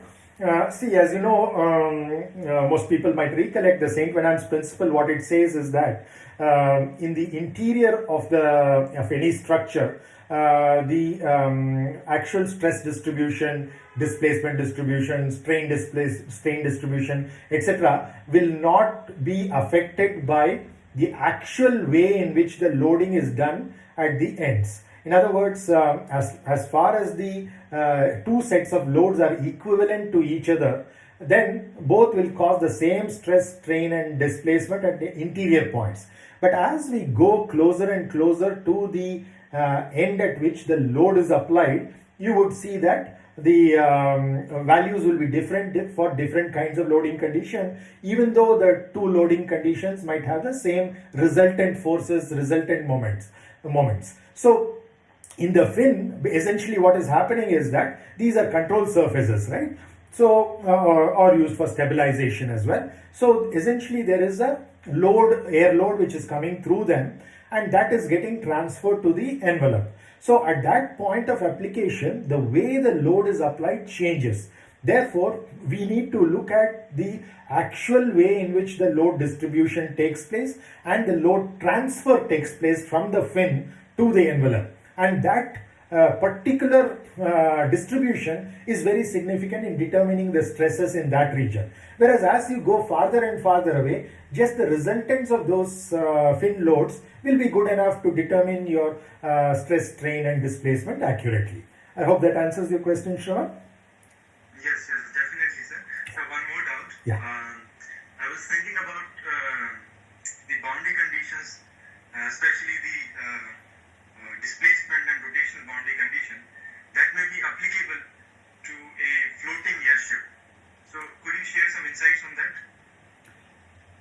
Yeah, see, essentially it's a free structure if you take the overall airship as a whole. But what we are doing here mostly is a substructure analysis for the envelope alone. For example, the load from the gondola will come, the air loads will come on its surface, the fin load, the control surface loads will come on it. So all these things have to be, and there could be internal loads coming from the stiffening structure, like if it's like this design, or the ballonets that are there. So all of these have to be taken into account in terms of the boundary conditions. So it's a question of what part of the overall structure you're considering as the substructure of interest. Depending on that, the boundary conditions have to be decided. So you can think of it as a step-by-step approach where you're doing the structural analysis of this of the entire airship to start with, to get ballpark values of these loads. And once you have that, you are going into a substructure analysis, which is a much more detailed analysis, a much more accurate mathematical model is used to determine those things for the substructure. There, whatever you did from the overall structure becomes your boundary conditions. Okay, sir. Okay. Got it.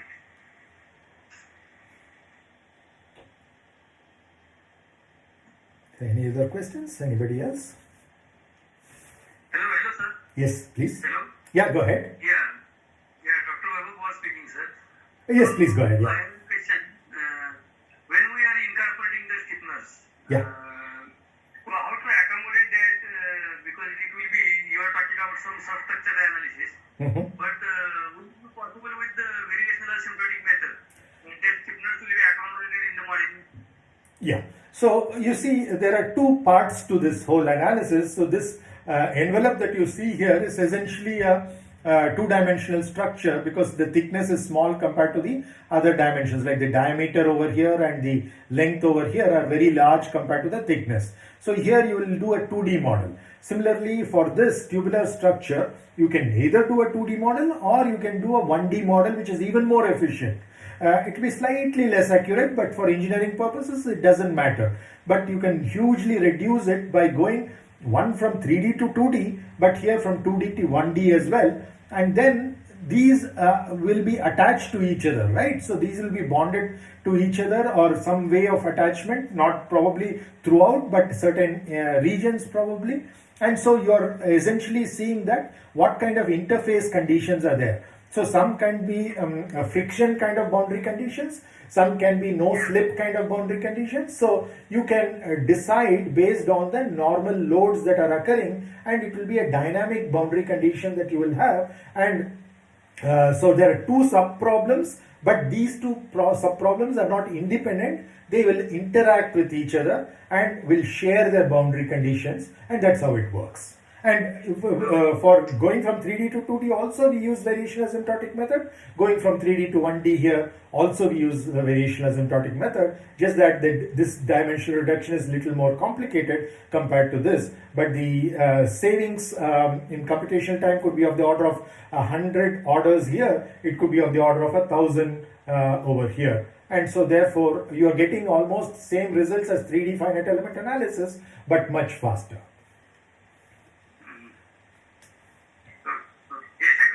Right.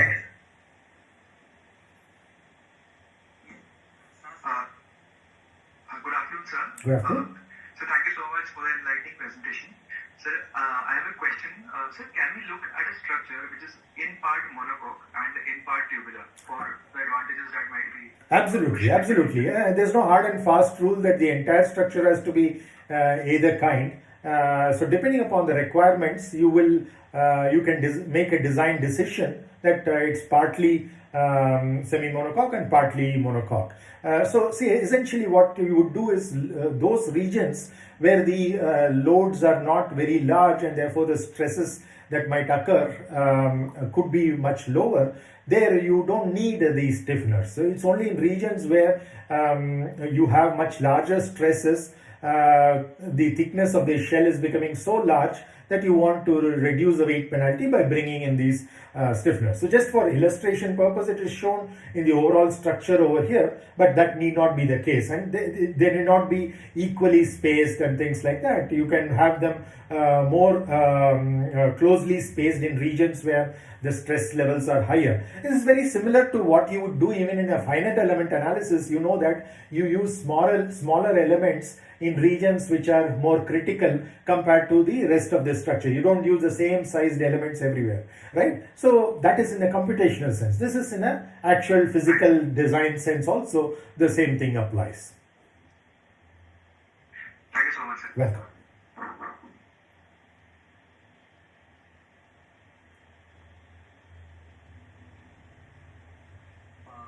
Any other questions?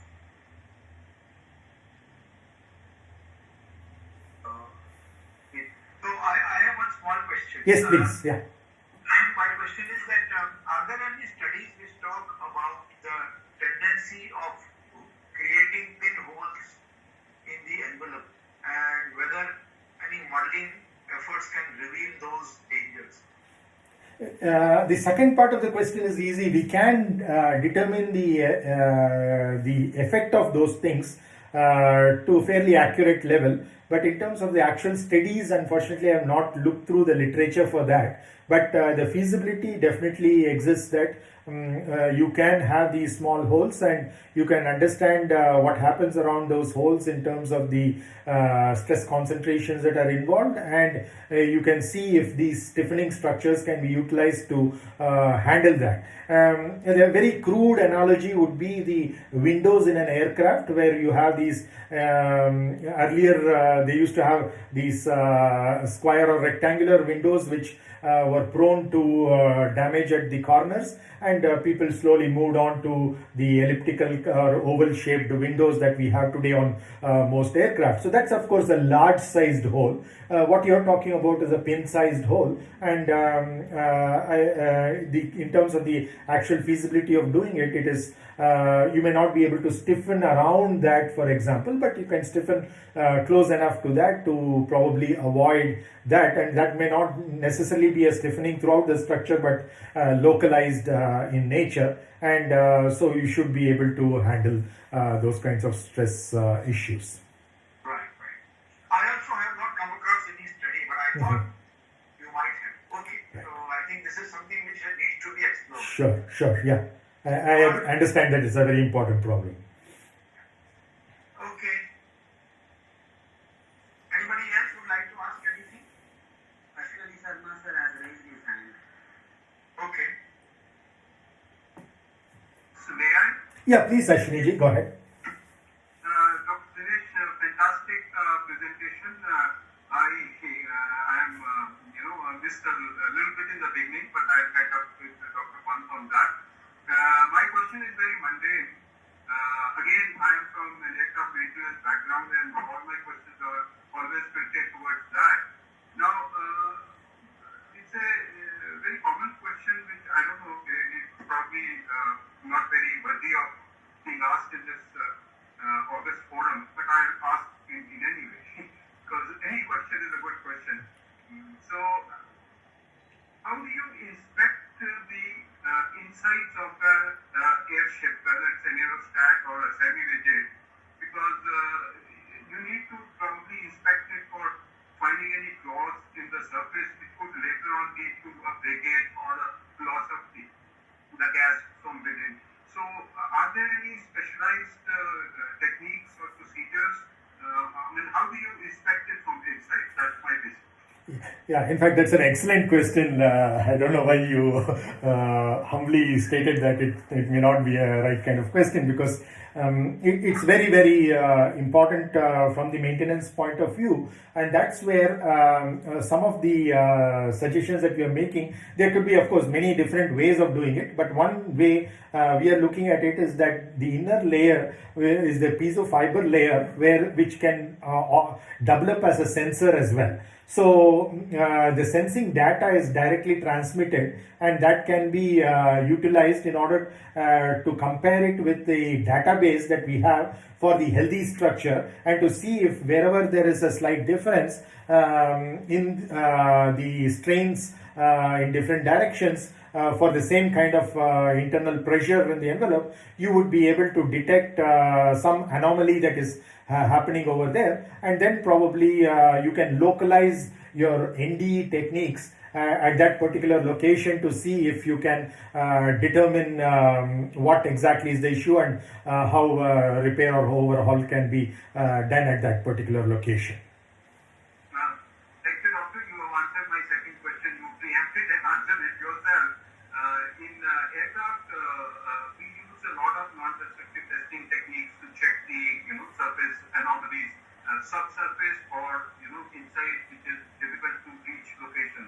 So I guess you probably do the same. Absolutely, absolutely. You're right. Thank you so much. Most welcome. Thanks for your question.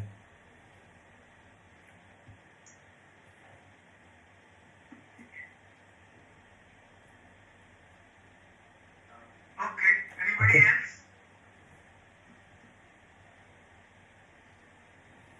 Sir, I have one more questions. Yeah. Please go ahead. Sir, I have one more question. Yeah, please go ahead. Yeah. Sir, it's just coming out of my head. It's not very something I've read somewhere about airships or about LTE systems. But as you just spoke about Formula One cars, so there's a kind of structure in the nose which is kind of a crash absorbent structure, which is always there in all the automotive vehicles somewhere.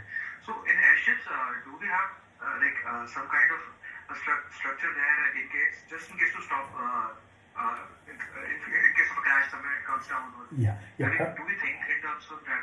Yeah, it's a good question that you asked. Essentially, there is a nose cone. Probably Professor Pant will be able to answer that better, but essentially it's more, rather than in the flight, it's more in terms of the ground handling where you can have certain damage occurring in those portions which are in the periphery, especially the nose cone or the fins. And there the nose cone typically is a stiffer structure that is used. Professor Pant, you can correct me if I'm wrong. No, what you said is right. Let me just add a couple of things.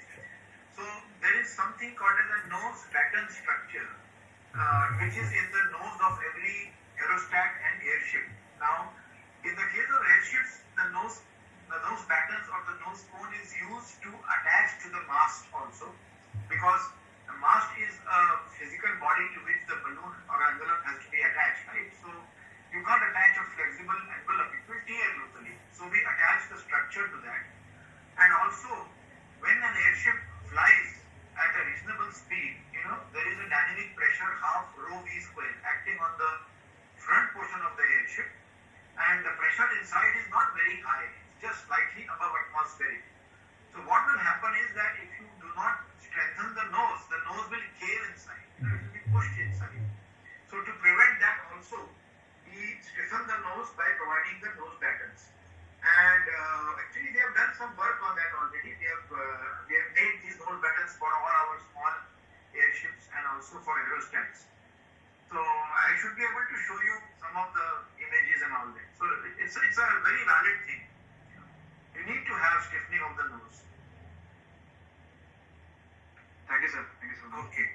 Anyone else? We have a very good discussion. I'm glad that we started in time and we are almost there. We have utilized the full time. See, when we planned this event, we wanted to keep half an hour free for introducing the speaker and for all these discussions. Yeah, that's so very useful, because most of the time it's a one-way traffic, and here I'm seeing a lot of people are very, very interested and asking very valid questions which require a lot of thought. So I think it's very useful not only to the questioner but also the people who answer it.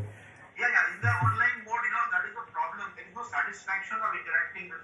the speaker, with the audience. So therefore, it's important that we utilize these slots for clarifying all our doubts. Absolutely. And, Ashwini, nothing is, no question. Absolutely.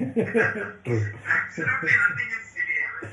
If it's a question in your mind, True. it deserves to be asked. There's Exactly. nothing like silly in that. Exactly. So once it's not that, I can recite a very interesting anecdote from my training days in Air India. We had a very good avionics instructor, Mr. Karnātakā, and he was very good in his delivery, and he would take all questions.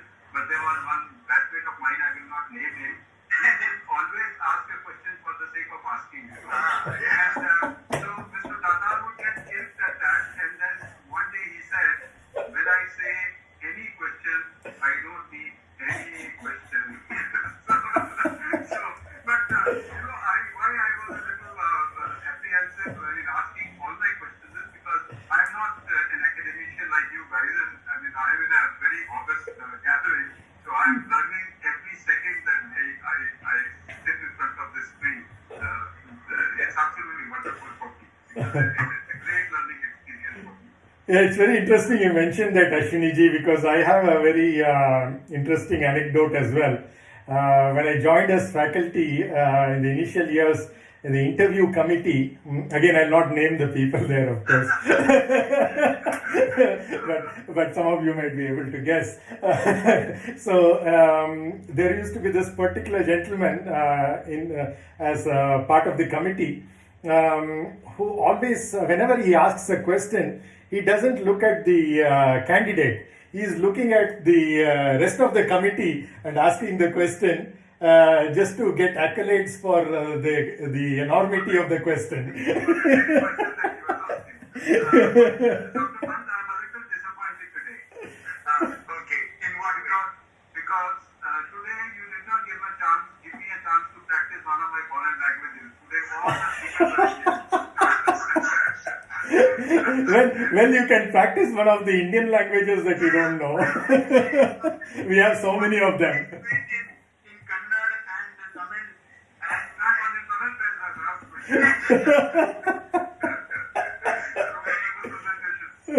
yeah. Actually, Ashwini has spent some time in Kerala. Oh, I see. Very good Malayalam. Wow, okay. How well he could act. The correct accent. Excellent. Okay, I think we're getting into a lot of funny anecdotes now. So, Manikandan, maybe you can take over now and close the session. Yes, sir. Thank you, Professor, for delivering such a wonderful, concise and elaborative talk on the structural analysis of inflated structures. Thank you so much for accepting the invitation and delivering the valuable information. Thank you, sir. It's a sheer pleasure, Manikandan. You've put in a lot of efforts over a long period of time to make this successful. So I congratulate you on that. We are halfway through the program, and well done. Job well done. And let me also add before we go that this is the session with the maximum attendance so far. Okay. I see that there are around 32 people in the meeting. Wow, okay. Thank you. I'm humbled by that. speaks volume for Dr. Dinesh's popularity. Exactly. Even though after lunch, but still he was wonderful.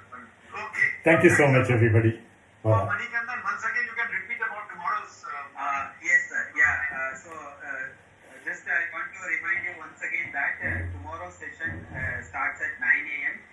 Actually, as per the plan, we had a plan of the talk on the flight performance analysis of airships by Dr. Brandon, but due to some problem and lack of network accessibility to him at his place, there is a small change in the plan that the talk will be replaced by Professor Pant on uncertainty. How to handle the uncertainty during the pandemic situation. So I request all the participants to inform their colleagues, and even the other family members also can take part in this one.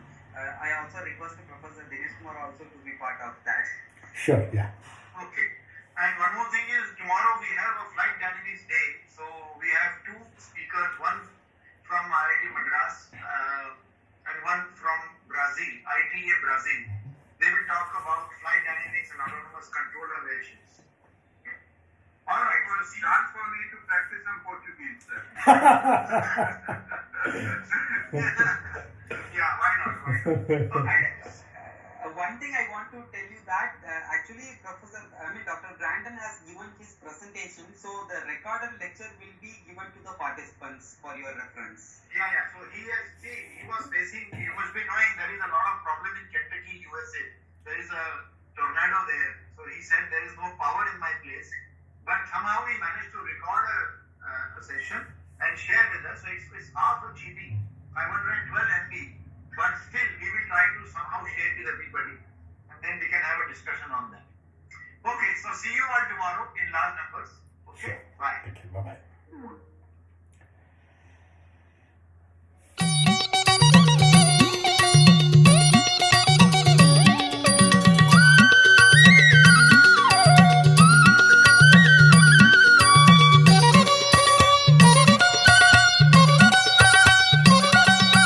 ಶರಣು ವಾಯು ತನುಜ ಶರಣು ಭಾಸ್ಕರ ತೇಜ ಶರಣು ರಾಜಾಧಿರಾಜ ಶರಣು ಗೋಸಹಜ ಶರಣರ ಸುರಭೂಜ ಶರಣು ವಾಯು ತನುಜ ಶರಣು ಭಾಸ್ಕರ ತೇಜ ಶರಣು ರಾಜಾಧಿರಾಜ ಶರಣು ಗೋಸಹಜ ಶರಣರ ಸುರಭೂಜ ಶರಣು ವಾಯು ತನುಜ ಶರಣು ಭಾಸ್ಕರ ತೇಜ ಶರಣು ರಾಜಾಧಿರಾಜ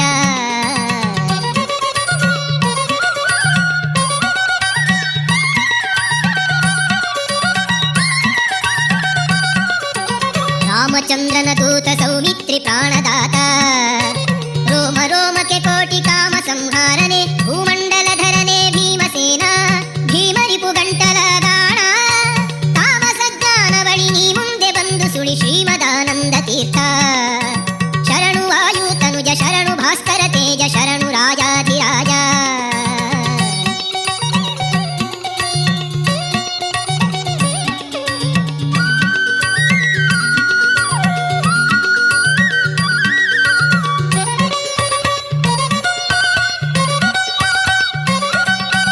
ರಸಪುತ ಕುಜನರ ಭಾಷ್ಯ ಮುರಿದ ಧೀರ ಭಾಸುರ ಕೀರ್ತಿಹಾರ ದೋಷ ರಾಶಿ ದೂರ ಹ್ರಾಸವಿಲ್ಲದ ಮಹಿಮ ಶ್ರೀ